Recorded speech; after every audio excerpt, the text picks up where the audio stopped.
द्वितीय केदार के रूप में यहाँ मद्महेश्वर धाम में भगवान महादेव की नाभि रूप व उदय रूप का एक स्वयंभू शिवलिंग के रूप में दर्शन व पूजन किया जाता है। जो बिना सोचे समझे इस पवित्र भूमि में इस प्रकार से कूड़े को ऐसे फेंक जा रहे हैं, ये मेरे महादेव और मेरी माँ पार्वती का आंगन है साहब। श्री मद्महेश्वर धाम से लगभग 3 किलोमीटर ऊपर स्थित बूढ़ा मद्महेश्वर से अद्भुत सूर्योदय दर्शन हेतु हम लगभग 5 बजे अंधेरे में ही निकल पड़े।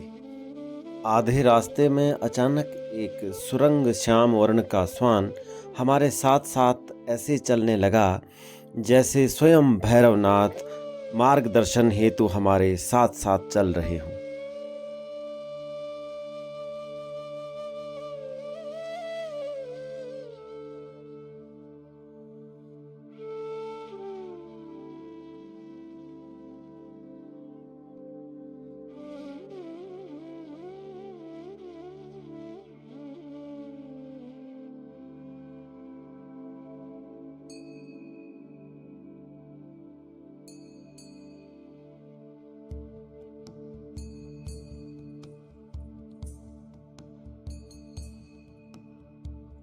जैसे ही हम बूढ़ा मद्महेश्वर पहुँचे तो पाया जैसे सूर्य भगवान भी हमारी ही प्रतीक्षा कर रहे हों।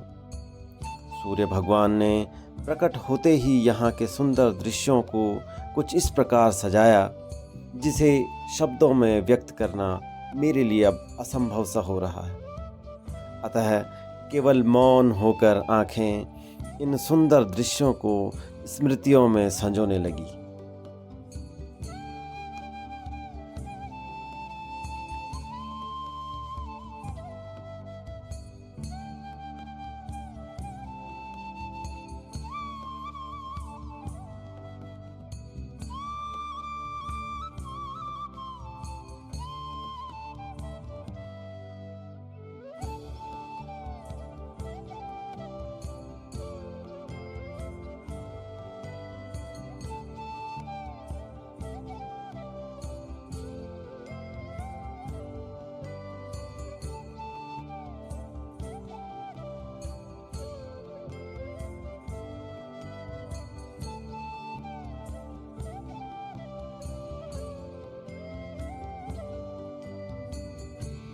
यहाँ बूढ़ा मद्महेश्वर का एक छोटा सा मंदिर भी है जहाँ मेरे महादेव संसार के बंधनों नियम कानूनों से दूर अपने सभी शिव भक्तों को दर्शन देने हेतु प्रतिपल विराजमान हैं।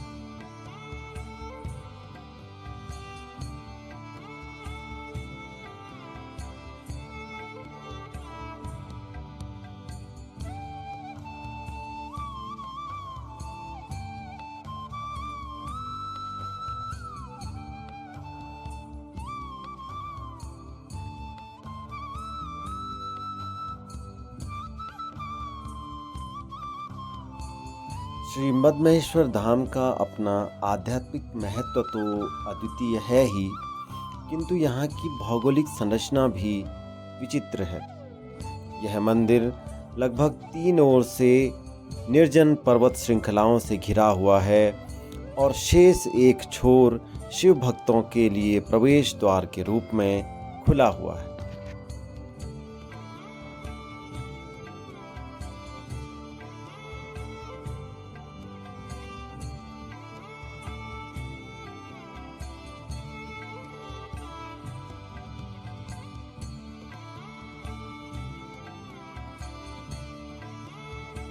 जैसे ही हम मंदिर पहुँचे तो मंदिर में प्रातःकालीन पूजन, रुद्राभिषेक व श्रृंगार की तैयारियां चल रही थीं।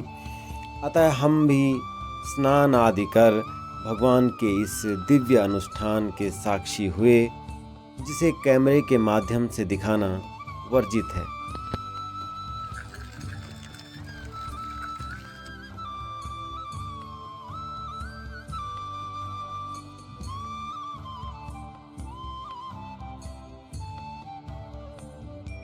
यह पुण्य लाभ केवल और केवल महादेव की कृपा से ही संभव है।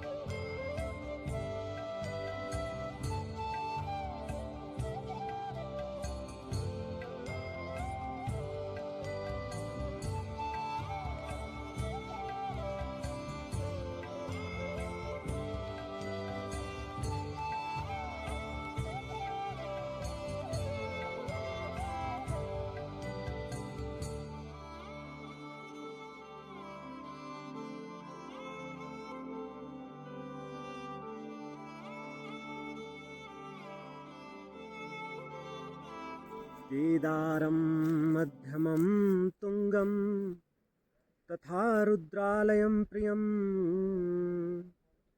कल्पकं च महादेव सर्वपाप प्रणाशनम। पवित्र पंच केदारों का सुस्मरण करते हुए द्वितीय केदार श्रीमद महेश्वर धाम से मेरा शिवमयी प्रणाम। ओम नमः शिवाय। जैसा कि आप जानते हैं कि महाभारत में युद्ध के पश्चात पांडवों पर गुरु हत्या व कुल हत्या का पाप लग गया था। तो इस पाप से मुक्ति के लिए भगवान श्री कृष्ण ने पांडवों को सुझाव दिया कि आप महादेव की पूजा व उपासना करें तो ही आपका यह पाप मिट पाएगा। अतः पांचों पांडव व देवी द्रौपदी महादेव को ढूंढते ढूंढते इस हिमालय क्षेत्र में पहुंच गए, किंतु महादेव पांडवों से रुष्ट थे, उन्हें दर्शन नहीं देना चाहते थे। अतः महादेव इस हिमालय क्षेत्र में महेश रूप में विचरण करने लगे। कहते हैं जहां आज केदारनाथ धाम है, वहां एक बार जब पांडव महादेव को ढूंढते ढूंढते पहुंचे तो उन्हें महेशों के एक झुंड में एक महेश कुछ विचित्र सा लगा। तो उन्हें आभास हुआ कि निश्चय ही ये महादेव है। तो भीम ने उस महेश को पकड़ना चाहा, तो जैसे ही भीम के हाथ उस महेश को लगे तो वह महेश अर्थात महादेव भूमिगत होने लगे और केवल पार्श्व भाग भीम के हाथ में रह गया। उसी क्षण वह महादेव का वह पार्श्व भाग वहाँ पर लिंग रूप में स्थापित हो गया और वह केदारनाथ के रूप में आज भी जाना व पूजा जाता है। द्वितीय केदार के रूप में यहाँ मद्महेश्वर धाम में भगवान महादेव के नाभि रूप व उदय रूप का एक स्वयंभू शिवलिंग के रूप में दर्शन व पूजन किया जाता है। तृतीय केदार के रूप में तुंगनाथ में महादेव के भुजाओं का दर्शन व पूजन किया जाता है। चतुर्थ केदार के रूप में श्री रुद्रनाथ में महादेव के मुख का दर्शन व पूजन किया जाता है। एवं पंचम केदार कल्पनाथ में भगवान महादेव की जटाओं का दर्शन व पूजन किया जाता है। श्री मद्महेश्वर धाम का यह अद्भुत मंदिर केदार शैली में निर्मित है और यहाँ दक्षिण भारत के लिंगायत समुदाय के पुजारी मुख्य पुजारी होते हैं। लगभग मई जून से और नवंबर तक लगभग 6 माह के लिए यह मंदिर भक्तों के लिए खुला रहता है।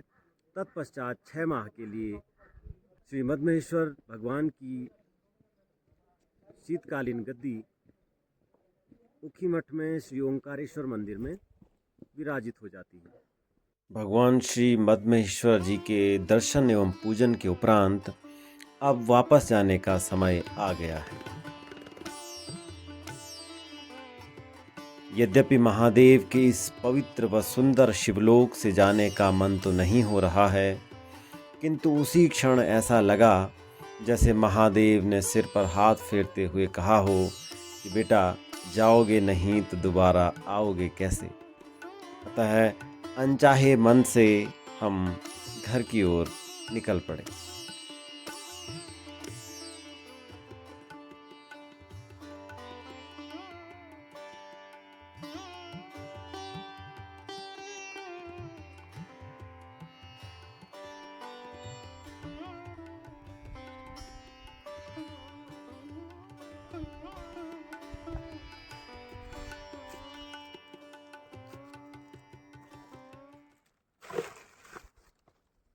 यात्रा समाप्त करके महादेव से अनुमति लेके जैसे घर के लिए निकले ही थे कि रास्ते में फैले इस प्लास्टिक के कूड़े ने मन को बहुत दुखित किया। लोग न जाने क्यों बिना सोचे समझे इस पवित्र भूमि में प्लास्टिक की बोतल्स, बिस्किट, नमकीन, चॉकलेट्स और पता नहीं क्या क्या इस किस्म का प्लास्टिक का कूड़ा, जिसे आप जानते हैं जो प्रकृति के लिए कितना खतरनाक है। इसमें मैं समझता हूँ कि पर्यटकों के अतिरिक्त, क्योंकि मैं पर्यटक ही कहूँगा, तीर्थ यात्री तो वे हैं नहीं जो इस प्रकार के असामाजिक कार्य कर रहे हैं। इन पर्यटकों के अलावा इसमें प्रशासन की भी गलतियाँ हैं। प्रशासन की गलती इसलिए है कि जब यात्रा प्रारंभ होती है तो खडरा नामक एक जगह है, वहाँ पे वन विभाग की चौकी है, जिसके नियंत्रण में ये पूरा सेंचुरी क्षेत्र आता है। प्रश्न यह है कि वह वन विभाग क्या कर रहा है जो इस सेंचुरी क्षेत्र में इतना सारा प्लास्टिक का कूड़ा प्रवेश कर जा रहा है। दूसरी गलती यहाँ पर मंदिर प्रशासन की भी है। पूरे रास्ते भर में एक भी स्थान मुझे ऐसा नहीं मिला जहाँ पर कूड़ादान लगाया गया है। यदि कूड़ेदान लगे होते, जगह जगह पर कूड़ेदान लगे होते, तो शायद आदमी एक बार के लिए उन कूड़ेदान को देखकर कूड़े को उन कूड़ेदान में डालता। तीसरी गलती मुझे बीच बीच में जो दुकानें लगाई गई हैं उनकी भी लगी।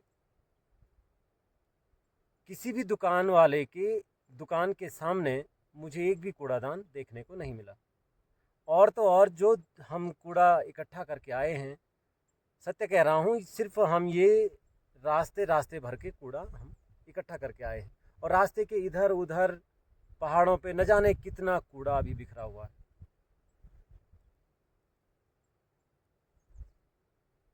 अंत में गलती उन पर्यटकों की है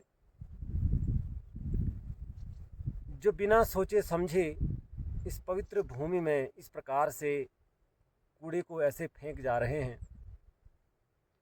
ये मेरे महादेव और मेरी माँ पार्वती का आंगन है साहब। आप अभी अभी उस मंदिर में उन्हीं से कुछ अपनी कई मन्नतें मांग के आए, कई मनौतियाँ मांग के आए, और हो सकता है उन्होंने शहर आपकी मन्नतें स्वीकार भी कर ली हैं, किंतु आप उन्हें बदले में क्या दे रहे हैं, एक बार सोचिएगा जरूर। अतः आपसे अंत में यही अनुरोध है कि कृपया जब भी आप तीर्थ यात्रा पर इस पवित्र धाम में आते हैं तो अपने इस कूड़े का अपनी स्वयं की जिम्मेदारी के साथ इसका निपटान करना भी सुनिश्चित करें। कहते हैं, अन्य क्षेत्रे कृतं पापम पुण्य क्षेत्रे विनश्यति, किंतु पुण्य क्षेत्रे कृतं पापम वज्रलेपो भविष्यति। अर्थात अन्य किसी स्थान पर किया गया पाप पुण्य तीर्थ स्थानों में जाकर नष्ट हो जाता है, किंतु पुण्य तीर्थ स्थानों पर किया गया पाप वज्र के समान जीव का पीछा करता रहता है।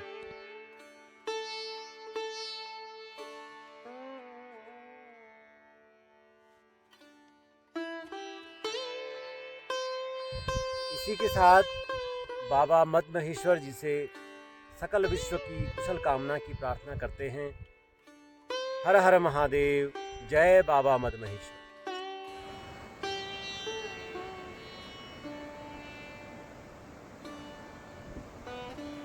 आपको यह वीडियो कैसा लगा कृपया कमेंट करके अवश्य बताएं। अच्छा लगा हो तो लाइक एवं शेयर करें, और चैनल यदि अब तक सब्सक्राइब नहीं किया है तो चैनल को अवश्य सब्सक्राइब कीजिएगा। मिलते हैं एक नए वीडियो के साथ, तब तक के लिए हर हर महादेव।